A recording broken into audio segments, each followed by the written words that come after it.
Bonjour à toutes et à tous et bienvenue dans l'École du Futur, ravie de vous retrouver. Voici les titres. Elle est âgée de 34 ans, elle est doctorante en biologie moléculaire. Fanny Chasseloup est notre rôle modèle du jour. C'est une médecin endocrinologue qui a identifié un gène dont les mutations conduisent au dérèglement de la sécrétion des hormones. Et on va découvrir son portrait dans un instant. Et puis elle a une idée derrière la tech. Isabelle Rouen est avec nous aujourd'hui en plateau. Bonjour Isabelle. Bonjour Philippine. Ravie de vous retrouver aussi. Quel va être l'objet de votre chronique aujourd'hui? Aujourd'hui, nous allons parler du métier de mentor générationnel. On en parle dans un instant. Et puis c'est notre question du jour. L'intelligence artificielle peut-elle vraiment nous permettre de devenir tous bilingues? Dans un secteur aussi concurrentiel que celui de l'apprentissage des langues, on peut penser que l'intelligence artificielle est plus histoire de communication que de vrais bouleversements technologiques de nos apprentissages. Alors on va faire le point avec notre invité qui travaille justement pour une entreprise qui se définit comme la première application immersive d'apprentissage des langues basée sur l'intelligence artificielle générative. On en parle avec lui, Roman Lafont. Bonjour, vous êtes en duplex avec nous. Bonjour. Vous êtes le responsable du développement commercial de Talkit, une application qui se définit comme la première application immersive d'apprentissage des langues, justement grâce à l'intelligence artificielle. On va découvrir ça dans un instant, juste après le focus.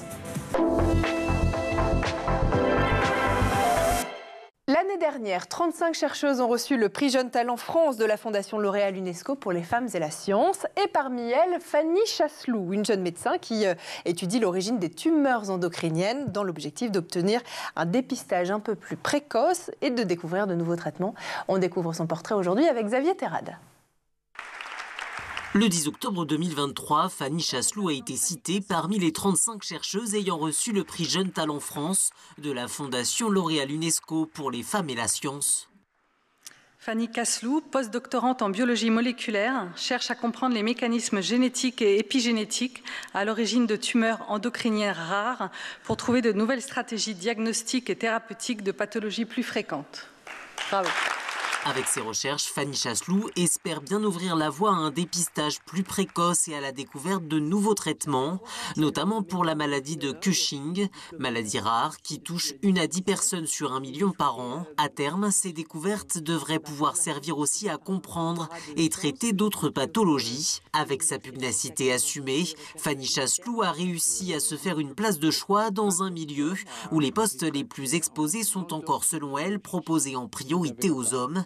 Mais elle peut largement y prétendre, une consécration qui est la suite logique d'un parcours hors du commun. Je suis Fanny Chasseloup, je suis initialement médecin endocrinologue, je suis diplômée de médecine depuis 2019 et j'ai souhaité poursuivre ma formation, si je puis dire, par un doctorat de sciences que j'ai effectué au sein de l'université Paris-Saclay dans une unité de recherche INSERM sur la physiologie et les physiopathologies endocriniennes. Celle qui aurait pu uniquement rester médecin voulait aller voir plus loin et mieux comprendre les maladies. Ainsi, la chef de clinique universitaire, assistante hospitalière à l'hôpital Bicêtre, passe la moitié de son temps à l'enseignement et à l'étude des maladies endocriniennes. Un profil très atypique et complet qui n'a sans doute pas fini d'être abouti.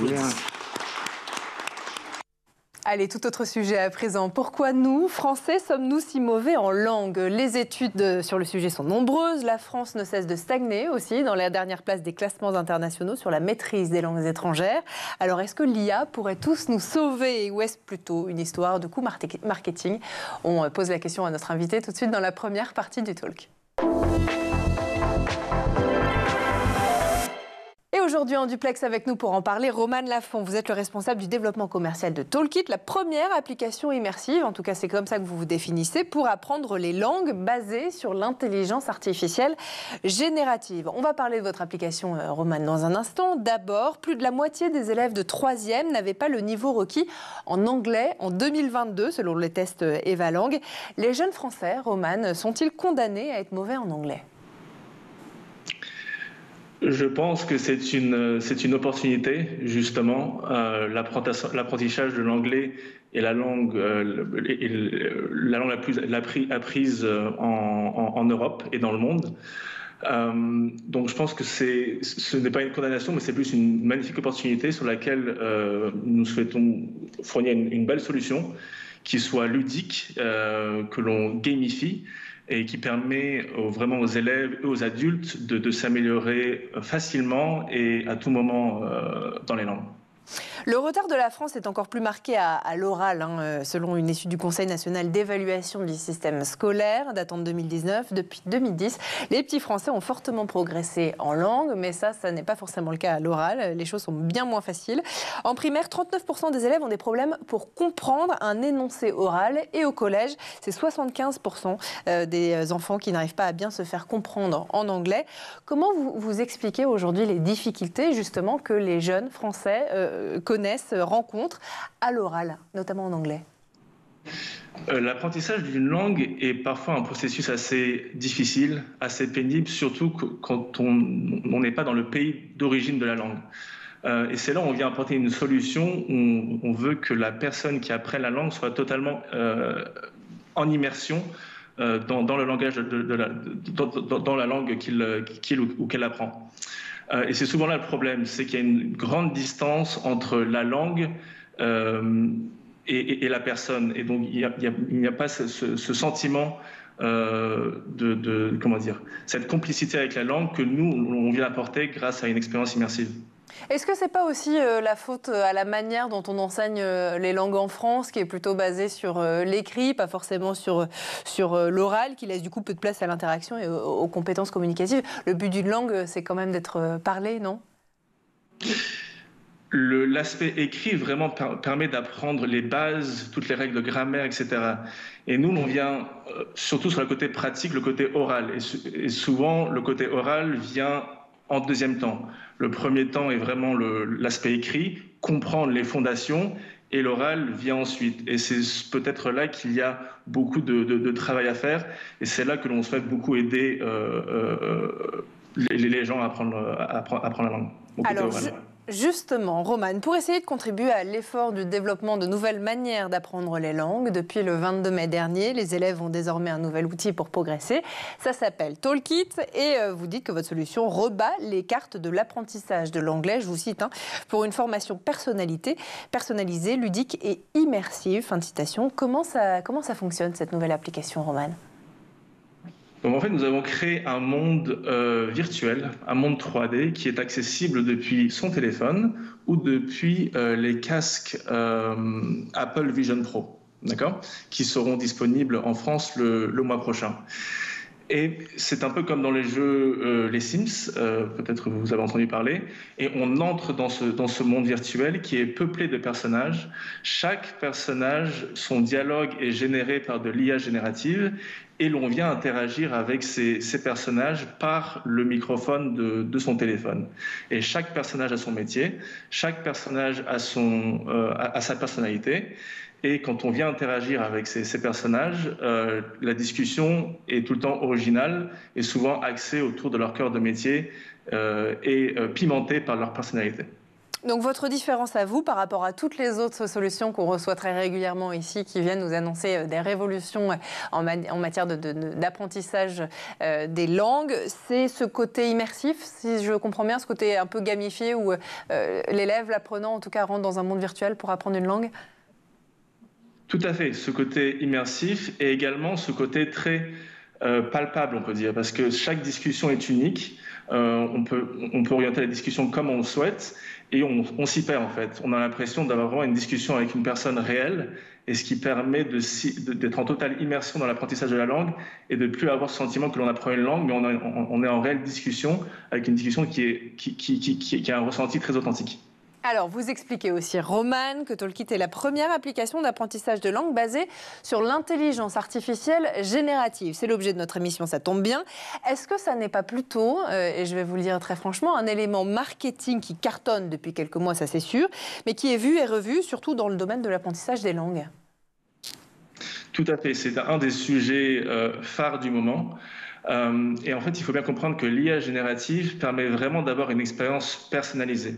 Donc, quand on parle à son téléphone, quand on parle dans le microphone de son téléphone pour communiquer avec le personnage, l'IA générative permet d'avoir vraiment un dialogue authentique, un dialogue qui est à chaque fois unique et qui va être généré en live, en direct, d'accord, comme notre discussion. Et c'est ce qui permet d'avoir cette expérience très immersive et très unique. Donc en plus d'être un sujet très, très populaire en ce moment, c'est vraiment une expérience, un outil unique qui permettent d'avoir des expériences uniques. L'intelligence artificielle, Romane, elle peut malgré tout quand même tous nous permettre de devenir un jour bilingue. Est-ce que c'est votre souhait? L'idée est vraiment de permettre l'accès aux langues à tous. Donc c'est vraiment l'effort que l'on mène. Donc oui, je pense que l'intelligence artificielle en général va nous permettre d'atteindre des nouveaux sommets en termes d'apprentissage de langue et en termes d'accessibilité à l'apprentissage d'une langue étrangère. Je me tourne maintenant vers notre chroniqueuse du jour, Isabelle Rouen. Isabelle, est-ce que l'apprentissage des langues, c'était toujours quelque chose qui était plutôt facile, simple pour vous, notamment quand vous étiez élève? Alors oui, pour moi j'ai de la chance, j'ai une oreille plutôt musicale, donc effectivement j'ai la chance d'avoir appris facilement les langues, et notamment l'anglais. Moi j'ai beaucoup pratiqué l'anglais, j'ai eu la chance de faire aussi pas mal d'immersions dans des pays anglophones. Ça m'a énormément servi quand j'ai travaillé chez Meta, parce qu'effectivement bien parler l'anglais et non pas le globish, mais parler un anglais fluide, ça aide beaucoup. On dit souvent d'ailleurs que l'immersion c'est la clé, vous l'avez vu d'ailleurs, c'est clairement comme ça que vous avez pu progresser. Qu'est-ce que vous en pensez du coup d'une solution comme Talkit, qui est un jeu vidéo où là on n'est pas forcément, on est en immersion virtuelle selon les propos de Romane, mais c'est quand même très différent d'une immersion comme vous avez pu vivre dans un pays, dans une culture, non? C'est très différent. Après je pense qu'il faut tester parce que tout le monde n'a pas les moyens de partir étudier un an à l'étranger ou d'aller en séjour linguistique.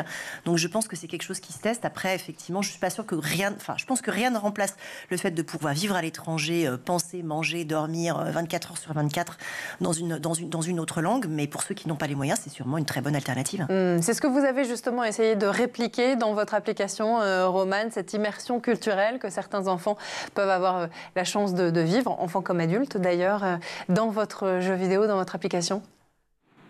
Tout à fait. C'est vraiment, on veut rendre l'accès à l'apprentissage de la langue accessible à tous. Pas tout le monde a l'opportunité de partir à l'étranger, d'être en totale immersion dans une langue étrangère. Et nous, on vient vraiment amener cette solution n'importe où, d'une façon très abordable. Donc c'est vraiment notre mission de rendre cette immersion très accessible, car elle est parfois coûteuse. Aller apprendre l'anglais aux États-Unis, aller apprendre le chinois en Chine, le japonais au Japon, ça a un certain coût. Et nous, on vient vraiment réduire au maximum ce coût pour permettre une immersion totale dans la langue. Merci beaucoup, Romane. Ce que je vous propose, c'est qu'on continue d'en parler dans un instant, juste après un petit tour du côté de la planète tech. Images et vidéos, c'est le Zap et c'est l'œil de Jean Martineau.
retour toujours sur le plateau de l'École du Futur et en compagnie de notre invité aujourd'hui en duplex, Roman Lafont, responsable du développement commercial de cette application dont on parle depuis le début de l'émission, Talkit. Mais juste avant, Roman, de reprendre nos discussions, on va laisser place à la chronique d'Isabelle Rouan qui a une idée derrière la tech. Isabelle, aujourd'hui vous allez nous parler d'un sujet qui, je crois, vous tient énormément à cœur, la cohésion générationnelle en entreprise. Dites-nous tout. Alors tout à fait, Philippine, c'est quelque chose qui est important. Vous savez, je suis très attachée à ces sujets d'inclusion. Et la diversité qui passe aussi par l'âge et les générations est quelque chose qui est important à prendre en compte dans les entreprises. L'âge médian au travail en France dans la population active, c'est 41 ans. Donc ça, c'est une médiane, mais dans le secteur de la tech, qui est le secteur qui recrute le plus en France, on n'est pas du tout à cette médiane-là. Vous allez chez Meta ou chez SpaceX, on est à 29 ans. Vous allez chez Amazon ou chez Google, on est à 30 ans. 31 ans chez Apple. Donc c'est quand même très en dessous de la médiane. Et globalement, sur les entreprises tech américaines, je crois qu'il y en a que 3 qui sont supérieures à 33 ans. C'est IBM, Oracle et HP. Donc il y a un vrai sujet de décalage, un vrai décrochage des 45+ dans ce secteur de la tech. Et comme on va travailler a priori tous jusqu'à 64 ans, sauf erreur de ma part, peut-être même un peu plus, ça pose un défi d'inclusion générationnelle. Et c'est comme ça que je vais imaginer ce métier de mentor générationnel pour remédier à ce point-là. Alors justement, qu'est-ce que c'est justement un mentor générationnel, Isabelle ? L'idée, c'est de faire en sorte que l'expérience des uns bénéficie aux pratiques professionnelles des autres. Donc l'idée, c'est de faire des binômes. Donc jusqu'ici, c'est assez simple. L'objectif, c'est de décloisonner les générations. Donc c'est pas du tout un métier à temps plein, c'est plutôt une pratique à mettre en place dans les entreprises de compagnonnage générationnel pour essayer de faire en sorte que ça se passe le mieux possible. Puis il faut avoir en tête que les juniors d'aujourd'hui sont les profils expérimentés de demain. Donc plus on crée des ponts et plus on limite les biais liés à l'âge, et mieux ça va se passer. Alors, est-ce que vous avez des success stories en tête à nous raconter ? Bien sûr. Alors, la première que j'ai en tête, déjà, c'est celle qui est arrivée à Meta, à Facebook à l'époque, quand Mark Zuckerberg a fait venir Sheryl Sandberg de chez Google, de 15 ans son aîné, pour rendre la boîte rentable. Il l'a fait venir en 2008, et en 2010, Facebook était rentable. Donc, ça a plutôt très bien marché. D'autres success stories sont dans le monde des cabinets de conseil. Cabinet de conseil, vous arrivez jeune recrue, quoi qu'il arrive, on vous binôme avec un mentor qui est plus expérimenté que vous, qui n'est pas votre boss, hein, c'est pas votre chef hiérarchique. Et c'est à lui de vous transmettre les us et coutumes de l'entreprise. Et ça peut tout à fait être fait, en fait, quel que soit l'âge, en fait, de se dire, on arrive, on est nouveau dans une organisation, on vous met en binôme avec quelqu'un qui va travailler avec vous et vous transmettre les bons codes. Et ça marche plutôt pas mal. Autre success story, c'est ce qui s'est passé avec Accor. Le groupe Accor, avec Sébastien Bazin, a créé ce qu'on appelle un Shadow Comex. Donc, en fait, a binomé chaque membre de la direction de l'entreprise avec quelqu'un de moins de 35 ans pour accélérer la transformation digitale. Et ça a très bien marché. Alors, quelles compétences sont nécessaires, Isabelle, pour justement le mentor générationnel ? Il y a 2 types de compétences qu'il faut aller chercher. Premier type de compétences, c'est les compétences, les hard skills d'un point de vue stratégique. Comment est-ce que j'identifie le modèle économique de la boîte ? Comment est-ce qu'au besoin je le fais pivoter ? Comment est-ce qu'on peut reprendre les principes produits ? Ce genre de choses. Mais aussi des compétences, des soft skills, notamment en matière de gouvernance. Transmettre les notions de leadership, transmettre les notions d'éthique, c'est extrêmement important. Et puis après, il y a bien sûr une nécessité d'avoir une bonne dose de pédagogie, d'humilité aussi et de s'adapter au mentor comme au mentoré pour que ça fonctionne et que la mayonnaise prenne. Et ben voilà, ça s'appelle le mentor générationnel. Merci beaucoup Isabelle en tout cas pour cette chronique. Et on lance tout de suite de notre côté la deuxième partie du talk. Et on continue de parler apprentissage des langues, notamment côté immersif avec l'intelligence artificielle, avec notre invité en duplex aujourd'hui, Roman Lafont. Vous êtes, je le rappelle, responsable du développement commercial de cette nouvelle application lancée sur le marché qui s'appelle Talkit. On le comprend, l'utilisateur entre dans un monde virtuel dans Talkit dans lequel il va pouvoir interagir avec des personnages, développer ses compétences en anglais, par exemple. D'ailleurs, c'est intéressant. Combien de langues aujourd'hui sont disponibles sur Talkit ? Peut-être qu'il n'y a que l'anglais ? Donc oui, nous avons lancé l'application à Vivatech, donc très récemment. Nous avons commencé avec l'apprentissage de l'anglais, du français. Ensuite, maintenant on lance l'apprentissage de l'anglais depuis d'autres langues. Et ensuite va suivre l'apprentissage de l'allemand, l'apprentissage de l'espagnol et d'autres langues. Donc on a une roadmap pour le déploiement de futures langues. Alors, je l'ai dit, un monde virtuel, on peut interagir avec différents personnages, développer ses compétences dans différentes langues, bientôt donc avec votre application. Est-ce que justement apprendre par le jeu, c'est ça le secret pour assimiler un accent, un vocabulaire, progresser en langue tout simplement ? Tout à fait, car le processus d'apprentissage de langue est parfois un peu pénible et utiliser le jeu pour apprendre la langue rend tout le processus agréable et attractif. Donc c'est notre stratégie vraiment de ne plus penser au côté pénible d'apprendre une langue, mais de rendre l'apprentissage de la langue très agréable et de rendre tout le processus beaucoup plus fluide. Dans ce côté pénible, on peut penser aussi le fait d'avoir honte parfois de son accent, peur de faire des erreurs, peur de notre vocabulaire. Ça permet aussi d'aller au-delà de cette crainte, le jeu, selon vous? Tout à fait, car c'est une expérience presque intime, parce qu'on parle directement dans ses téléphones. Aujourd'hui, le téléphone est quand même un outil assez intime, et ce qui permet vraiment de supprimer ce côté, comme vous l'avez précisé, un peu honteux, et on se sent beaucoup plus libre d'explorer différentes discussions avec un vocabulaire que l'on découvre sans aucune crainte et avec une totale confiance en soi. L'anglais, Roman, sera évolué à partir de 2025 dans les tests PISA. Est-ce que, selon vous, c'est une bonne nouvelle? Oui, car l'anglais est vraiment la langue étrangère la plus utilisée au monde, surtout en France, qui a une telle exposition. La France a une telle exposition sur le monde, donc l'apprentissage de l'anglais, la bonne maîtrise de l'anglais, vraiment permet de garantir un futur prospère à la France, je dirais. Alors justement, vous vous adressez à qui avec cette application? Plutôt aux jeunes adultes qui souhaitent progresser en langue, aux nouveaux apprenants? Dans un premier temps, aux jeunes adultes qui ont une certaine base en langue. Donc vraiment, on vient accompagner la pratique de la langue, de la langue orale, la pratique orale de la langue. Ensuite, on va développer une application qui sera plus orientée pour les entreprises, vraiment du B2B, et une application qui sera beaucoup plus orientée enfants, donc en général des personnes qui ont moins de 16 ans. Vous, c'est quand même 99 € par an, hein, Roman. Est-ce que ces jeunes-là, est-ce que vous sentez déjà une appétence du marché? Vous dites que vous l'avez lancé à Vivatech, mais 99 € par rapport à d'autres applications, je pense notamment à Duolingo et puis toutes les autres qu'on reçoit régulièrement sur le plateau, qui sont quand même moins chères. Est-ce que vous pensez que ces jeunes, justement, vont pouvoir payer pour le service que vous leur proposez? Donc oui, la version de base est une version freemium, donc à laquelle on donne accès avec un nombre de fonctionnalités qui permettent déjà de pratiquer la langue. Et ensuite, pour les personnes qui veulent aller plus profondément, qui veulent plus interagir avec les personnages, on a une version payante qui est le coût parfois de quelques cours particuliers, mais qui permet d'apprendre la langue de façon très efficace et rapidement. Donc l'on croit que ce tarif est correct dans le sens où l'on a pas mal aussi de coûts en termes d'IA, de serveurs, etc. à couvrir. Donc on pense que c'est un prix assez juste. Oui.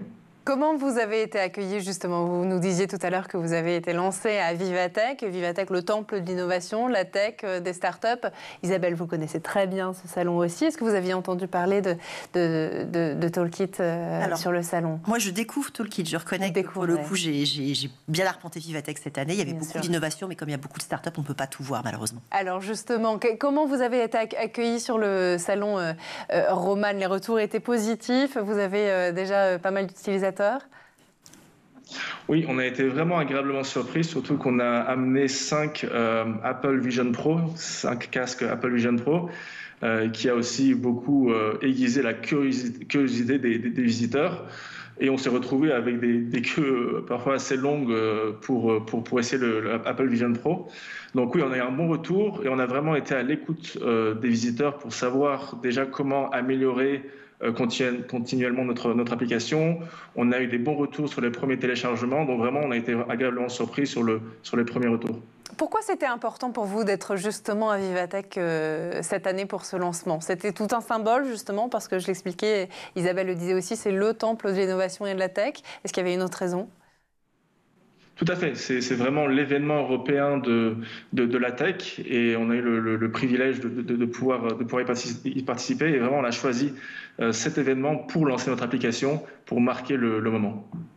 Alors, est-ce que vous êtes accompagné par, ou entouré en tout cas par un comité pédagogique, Romane, des enseignants, des experts de l'éducation, des linguistes peut-être aussi, qui vont vous aider, et vous êtes peut-être déjà, dès votre lancement, justement à construire votre application et puis surtout à travailler sur l'apprentissage des langues, à la fois par le jeu, par l'immersion et par l'intelligence artificielle. J'imagine que c'est 3 métiers très différents.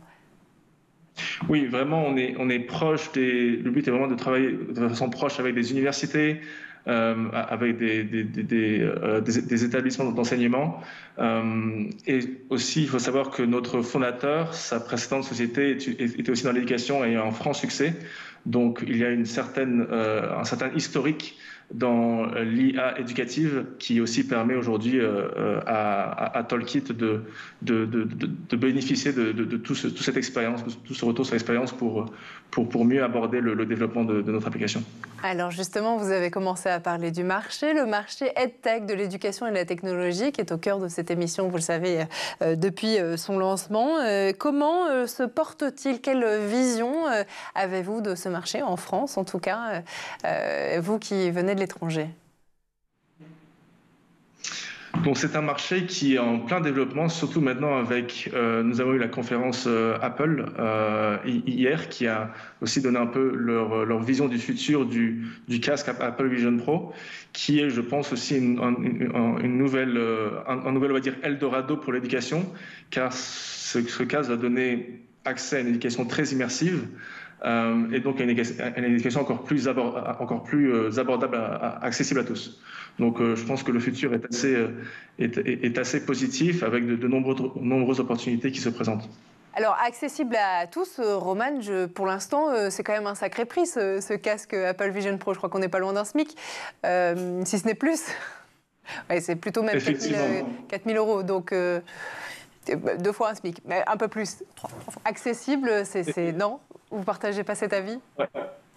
Tout à fait. Donc, on pense plus, par exemple, donner accès à l'application à des écoles, à des universités qui ont eux-mêmes des casques, ou des entreprises qui ont des casques en interne, et qui les rendent accessibles à leurs étudiants ou à leurs employés, par exemple. Ça veut dire qu'aujourd'hui, vous êtes quand même limité dans votre déploiement par le déploiement eux-mêmes de ces Apple Vision Pro, non?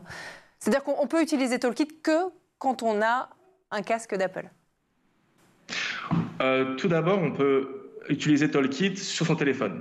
C'est la base. Ensuite, Toolkit est disponible sur le casque Apple Vision Pro, et pas seulement, sur aussi d'autres casques qui sont beaucoup plus abordables, qui sont beaucoup plus grand public. Donc vraiment, là, on parle de l'Apple Vision Pro car c'est le premier casque sur lequel nous développons notre application, et notre application sera ensuite disponible sur d'autres casques qui sont beaucoup plus grand public. Je comprends. Vous aspirez donc à devenir une référence dans le domaine de l'apprentissage des langues d'ici quelques années. On imagine que la route, elle va être assez longue. En tout cas, c'est tout ce qu'on vous souhaite, devenir une référence et de réussir. Mais c'est vrai que dépasser des applications au succès phénoménal comme Duolingo par exemple, sur quoi vous allez devoir travailler pour conquérir justement les jeunes Français et Françaises et les pousser à pratiquer une autre langue, notamment de manière immersive et avec l'intelligence artificielle?